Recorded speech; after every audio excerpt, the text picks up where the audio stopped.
Une petite fille noire naît, on lui donne les prénoms des ancêtres blancs. Le premier jouet qu'on lui offre est une poupée blanche. Sur ses boîtes de lait et céréales, il y a une petite fille blanche ou métisse. Ses premiers dessins animés lui montrent des blancs. Les rares livres qu'on lui donne parlent des blancs. À l'école coloniale qu'elle fréquente, on l'éduque avec la langue des blancs, on lui enseigne l'histoire des blancs et on ne lui montre que des héros blancs. À la télévision, elle voit majoritairement les blancs. Les quelques noirs qu'elle voit font la une des faits divers. Sur ses vêtements, il y a des princesses et héroïnes blanches. À l'église où ses parents l'amènent, Dieu est blanc, son fils est blanc et le diable est noir. À l'adolescence, les magazines qu'elle feuillette sont pleins de belles femmes blanches.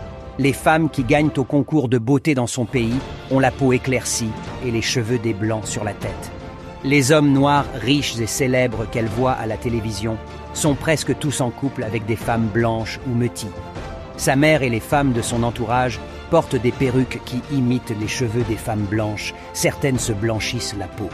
Son artiste préféré est une blonde qui fut noire. Les médias lui montrent sans arrêt des blancs heureux et des noirs qui souffrent. C'est tout à fait normal que cette petite fille grandisse avec des complexes d'infériorité ainsi que la haine et du mépris pour les noirs comme elle. Une fois grande, elle cherche à devenir elle aussi blanche. Utilise ses économies pour acheter les cheveux des blancs, des laits éclaircissants, des make-up qui lui donneront des traits européens. Elle se bat pour parler avec l'accent des blancs et traite les Africains authentiques de sauvages. Ce n'est donc pas cette petite fille le problème. C'est la victime d'une société africaine hyper colonisée qui ne valorise pas les Noirs.